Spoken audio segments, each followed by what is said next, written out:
Have you ever wondered, when your daughter says, "Good night, Dad," is she really going to sleep? One ordinary night suddenly turns into a high-stakes chase across Los Angeles.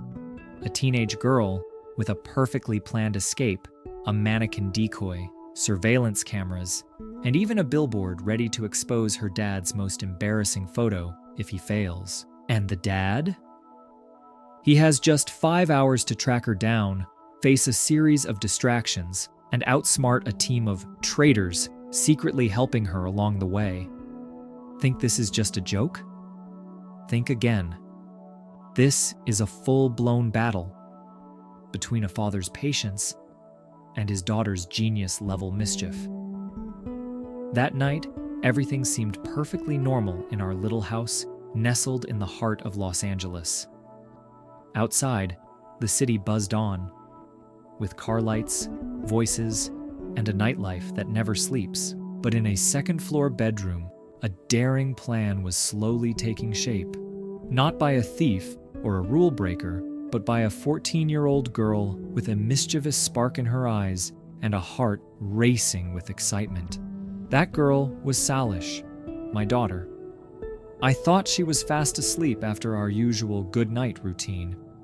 Little did I know, the moment I returned to my office, fingers tapping away at the keyboard, focused on work emails, she was upstairs turning her bedroom into a crime scene. A fake one. Salish started by placing a mannequin in bed. It was a plastic dummy we had used months ago for a Halloween video shoot. She carefully tucked it under the blankets, topped it off with a wig, making it look convincingly like someone was sleeping.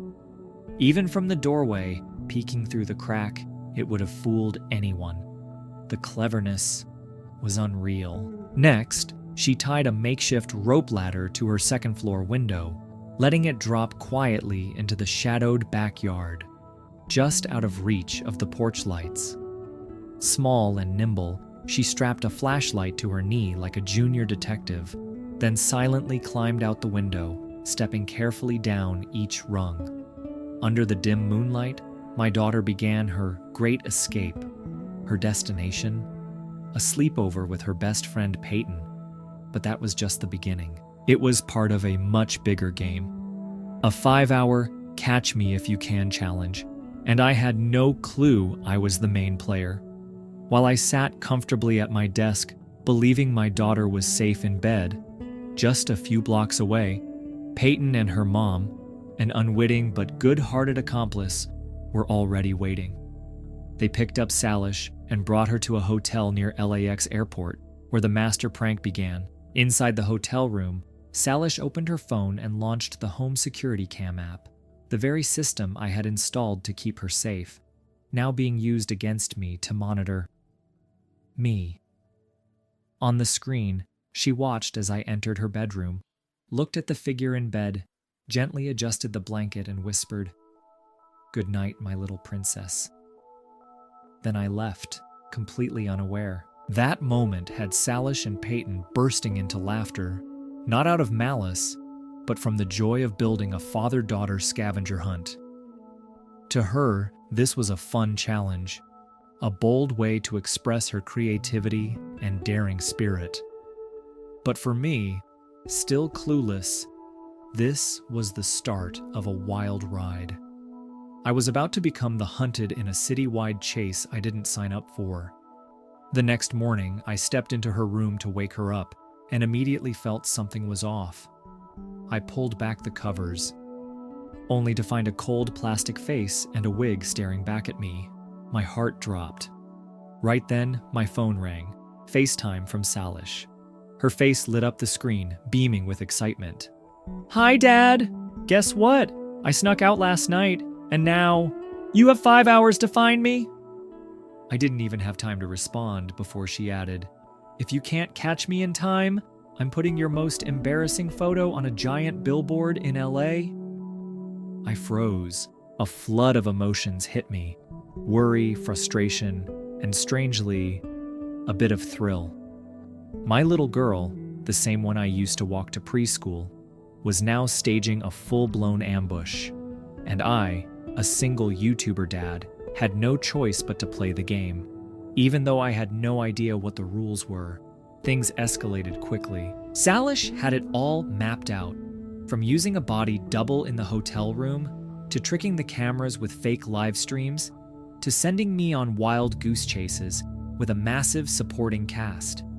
She turned the hunt into a giant maze: hotels, malls, warehouses, even a UFC gym, where I had to face Nadal in a mini-boss showdown just to move forward. Every time I thought I was getting close, another curveball hit me. A fake call, a staged phone-snatching trick, or a crowd of actor paparazzi slowing me down. Each passing minute was another point for her, and one step closer to my face on that dreaded billboard. What baffled me the most wasn't her speed or strategy. It was how everyone seemed to be in on it. Friends, siblings, even extended family, they all played for Team Salish. They fed me false leads, misdirected me, kept me scrambling. But one thing became crystal clear. Behind this adorable rebellion was a girl trying to connect with her dad, in her own bold, brilliant, and oh-so-Salish way. And so, the game began. For the next 5 hours, I wouldn't just be racing against time and elaborate pranks. I'd be racing to understand the heart behind it all. Was this just a fun YouTube stunt? Or was it a deeper message from my daughter saying, "Dad, keep up. I'm growing up faster than you think"? The next morning, before the sunlight could even slip through the curtains, I was jolted awake by a strange feeling. There wasn't a single sound coming from my daughter's room. No tossing and turning, no soft breathing, and most of all, no presence that told me she was home. A father's intuition screamed that something was wrong. I quietly opened Sailor's door, slow enough not to wake a soul, but the second it cracked open, I knew my fears had come true. She wasn't there. Instead, there was a cleverly constructed dummy, dressed in Sailor's favorite hoodie, a wig on its head, tucked under the blankets, just like a peacefully sleeping kid. The way she'd arranged everything to fool me left me both stunned and absolutely furious. Not because it was a prank, but because she did this after I trusted she was home, safe, and sound asleep. Just as I was about to grab my phone and call her, the screen lit up. An incoming call from Sailor herself. "Hi, Dad. Guess where I am?" Her voice was light, playful, full of mischief. Before I could get a word in, she added, "I snuck out last night, just like you were afraid I would. You've got 5 hours to find me somewhere in Los Angeles. If you fail, I'm putting the most embarrassing photo of you on a giant billboard downtown. And yes, I know which one." She giggled and hung up. I stood there, frozen, not sure whether to be mad, laugh, or be impressed by my daughter's level of planning. But the loudest feeling inside me? Panic. Sailor hadn't just snuck out, she'd turned it into a full-on game, a massive citywide scavenger hunt, complete with decoys, illusions, and even accomplices. And the worst part? She activated Find My iPhone, but not to help me. No, it was a decoy trail, leading me from mistake to mistake, like a rat in a maze. I shot out of the house like a rocket, calling my brother, my team, even my camera assistant. I needed everyone on board to help track down this wild child ghosting her way through the city. But the moment we arrived at our first lead, a hotel near the airport, things started spiraling out of control. Instead of Sailor, we ran into a crew of body doubles, girls dressed like her, same hair, same hoodie, all pretending to be Sailor just to throw us off. That's when I realized this wasn't a small prank. This was a full-on production, complete with actors, scripts, and twists around every corner. From the hotel to the mall, then to a hidden warehouse full of preset prank traps designed to delay me. Every location we arrived at, Sailor had already left minutes earlier, like she was always one step ahead, and I was just chasing shadows, stressed, sweating, and spiraling into frustration. And she wasn't done. She planned delays. She filled my car with plastic balls, hired magicians to make my phone disappear, and had friends impersonate her to scatter my focus. There was no way Sailor pulled this off alone. I began to suspect, and rightly so, that even my own team had turned against me to side with her. At one point, we got to the UFC center. I thought I had her, but then I was blocked by security guards, her friends, and Nadal, an actual UFC fighter, who refused to let me pass unless I put on safety gear and stepped into a fake sparring match. All while Sailor slipped out right behind me, laughing.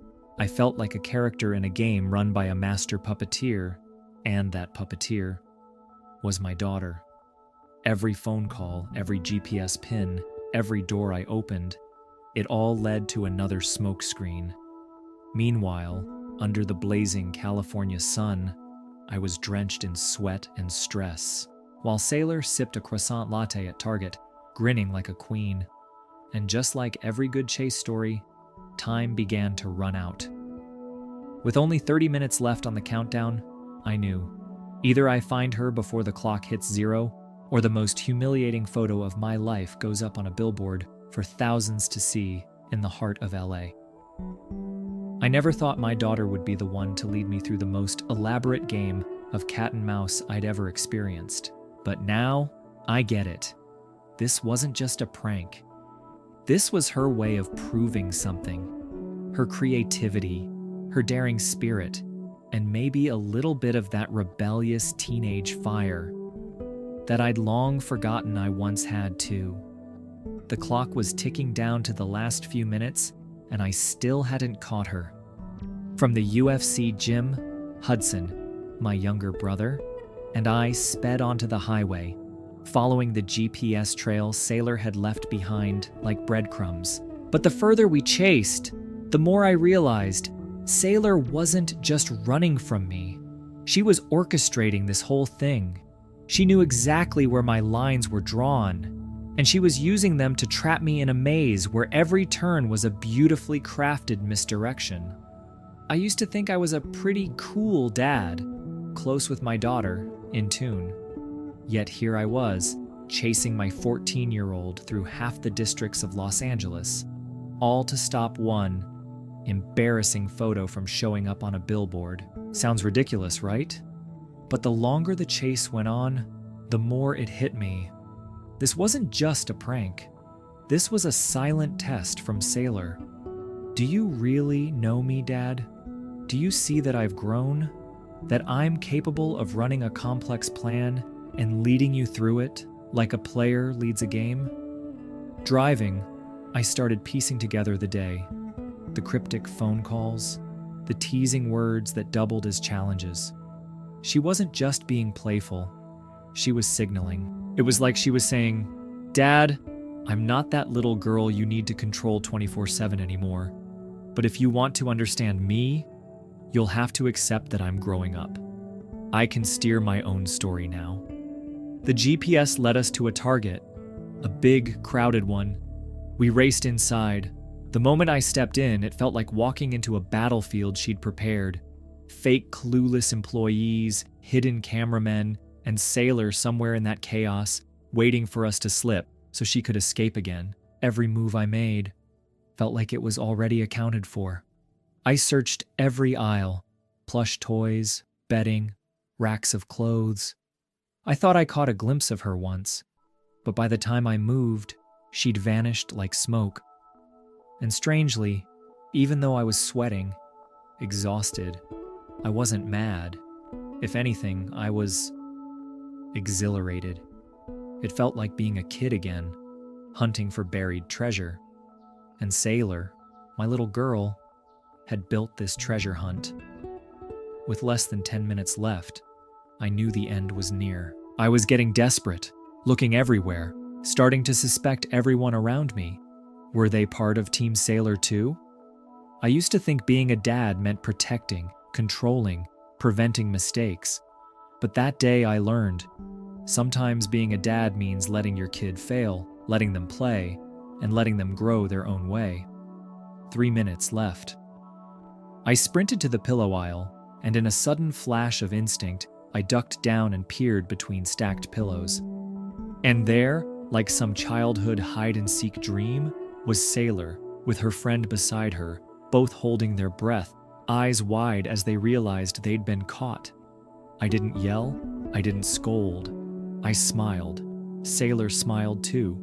We both exhaled, as if silently agreeing. This was the perfect ending to our game. "I knew you'd find this spot," Sailor said, grinning as she winked. I reached out and tapped her gently on the shoulder, my way of saying, "You're it. Gotcha." "All right, young lady," I said. "That billboard, we're canceling it, yeah?" She nodded, still beaming. Hudson came running up, camera in hand, yelling, "Dad wins!" The three of us burst into laughter right there in the middle of Target. Strangers probably thought, what a weird family. But to me, this was my family. Real, loud, and best of all, willing to play together. That night, after we'd gone home, had dinner, and retold the story like a highlight reel of our wild day, Sailor quietly stepped into my room. "You know," she said, "I spent over a week planning this. I knew you'd figure it out. I just wanted to see if you'd play along all the way." I was speechless. "You know what?" I said finally. "I was tired, I was frustrated, but I've never been prouder, because I saw just how smart, strong, and bold you are." "So," she asked hesitantly, "does this mean I can go out on my own more?" I smiled. "As long as you leave the GPS on and don't get on a plane like last time, then maybe." Sailor burst out laughing. I joined in. This chase wasn't just about physical endurance, it was a lesson in fatherhood, a moment where I had to admit, my kid isn't a kid I need to shield anymore. She's her own person, ready to lead, challenge, and love in her own way. And sometimes, loving your child doesn't mean holding them back. It means chasing them through their wild adventures, so that when you finally catch them, both of you understand. This bond, it never breaks, no matter how crazy the game gets. After I caught Sailor at Target, the most surprising thing was I wasn't angry. Honestly, I felt relieved. Not because I had won, but because I finally understood that what my daughter needed wasn't to be dragged home like some teenage delinquent. She needed to be heard. We drove home in silence. No one said much. Sailor sat in the back seat, gazing out the window with a faint, dreamy smile. But I could feel it. Deep down, she was waiting for a reaction, waiting for something from me. That night, after dinner, and once everyone had gone to bed, Sailor walked into my home office. Not her usual loud, joking self. No dramatic sighs, no passive-aggressive eye rolls. Just Sailor. Quiet. Sincere. "Dad, are you mad?" she asked. I closed my laptop and turned to face her. "Mad about what?" "For tricking you. I planned everything. Got the whole family in on it. Even made you run all over the city." I sighed, but not out of frustration. "Sailor, do you know what exhausts me the most?" "Driving?" she guessed, scrunching up her nose. "No," I chuckled softly. "It's the feeling that I'm missing out on the important moments of your life. Not just today, but the moments when you're sad, when you grow, when you change, and you don't tell me." Sailor lowered her head. For the first time in a long while, I saw her eyes glisten. "I just wanted to see if you still cared enough to chase after me. Sometimes I feel like you're just some busy YouTuber dad." That sentence stopped me cold. I remembered all the late nights editing videos, the times she asked to hang out, and I said, "Just wait till I finish this."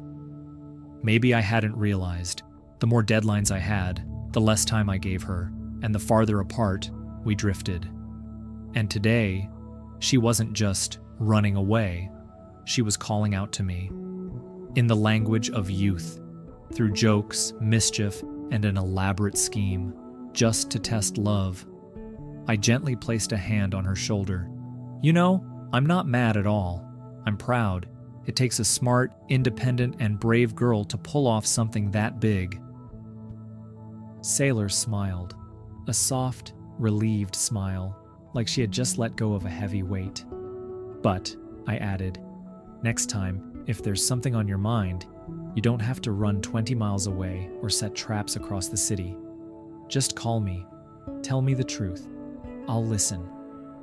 That conversation opened my eyes to something I hadn't considered before, that a father's love isn't about who buys what, who gives permission, or who brings the kid home. Love is about understanding and having the courage to sit down and speak truthfully. The next day, I took Sailor to a small coffee shop near home. Just the two of us. No vlogging, no cameras, just time. She opened up about how she'd been feeling lately, the pressure of being a teenager, the urge to grow up and have her own space, the burden of constantly being labeled the daughter of a famous YouTuber. I don't want to be a mini version of you, she said. I want to be me, have my own voice, my own world, and I want you to see that. I nodded, my chest tight with emotion. Turns out, that chase yesterday was a declaration. A way for Sailor to say, I'm growing up. Look at me like someone who has their own thoughts, their own choices. And I got it. When we got back home, I opened my laptop, intending to write a new video script. But then, I paused. Instead of titling it, Sailor's Wild Chase Prank, I started a new document.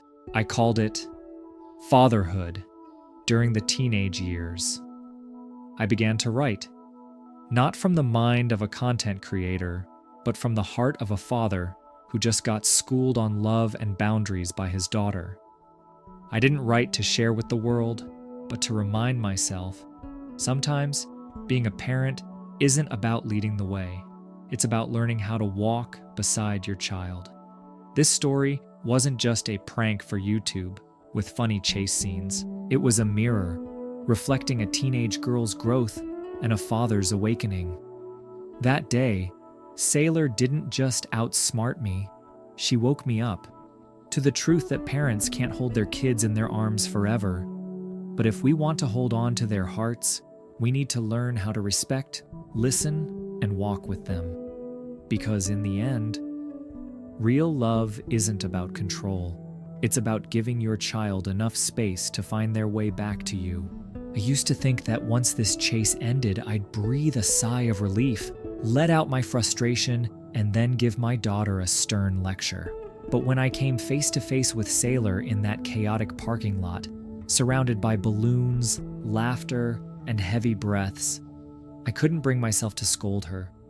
Not because I went soft, but because I realized I was the one who was wrong. Not wrong for being too lenient, wrong for thinking I understood my daughter, when in truth, I had only seen her through the lens of a parent terrified of losing control.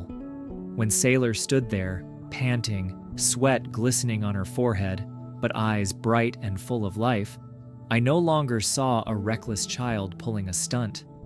I saw a young woman, sharp, bold, and yearning to be seen by her father. And I understood.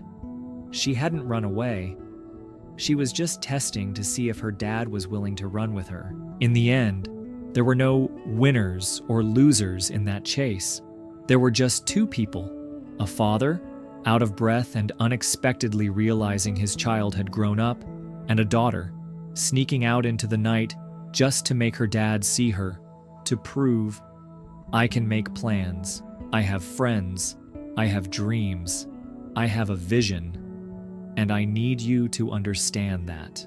That night, after everything had settled, I sat in Sailor's room, the mannequin doll still perfectly placed on the bed, as if nothing had happened. She walked in, holding 2 cups of hot cocoa. No one spoke right away, no apologies, no yelling.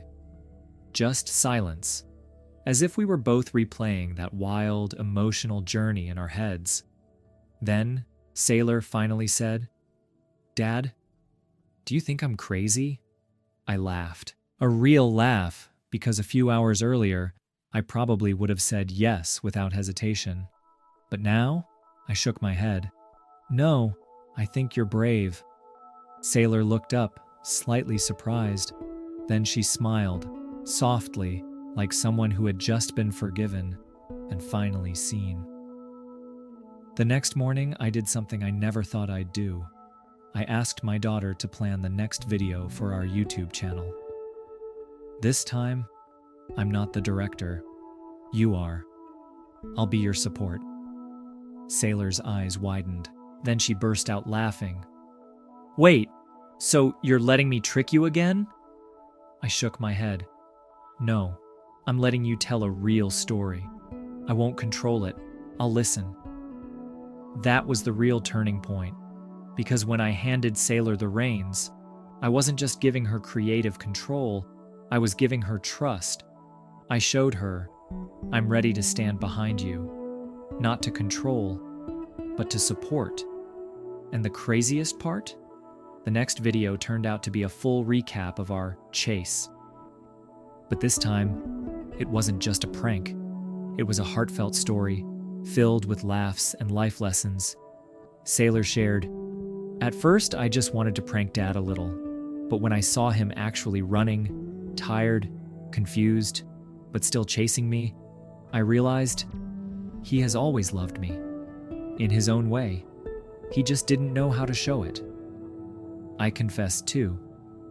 I thought I was a cool dad, someone who understood his kid, but I still drew invisible lines and expected her to live inside them. When she climbed out that window, I finally saw it. If I don't open the door for her, she'll find her own way out. The story didn't end with some glorious gotcha moment. It ended with two people looking at each other, finally realizing sometimes chaos is just a new doorway to love. I started changing. Less control, more listening. I learned to let her fail safely, instead of forcing her into the safe bubble I had built. And strangely enough, when I stopped trying to control, Sailor opened up more. No more secrets, no more disappearing acts just to be noticed. Now, every night, we spend 15 minutes without phones, just free talking. No judging, no preaching, no life lessons. And what's wild, I'm the one who ends up learning the most during those talks. The true ending isn't whether I caught my daughter or not. It's that I managed to restore a bond that was hanging by a thread by stepping down from the role of the always right dad and becoming a true companion. And if anyone ever asks me what changed after all that, I'll just say this. She no longer has to sneak out at midnight just to be heard, because now every morning I'm right here, ready to listen to even the smallest things.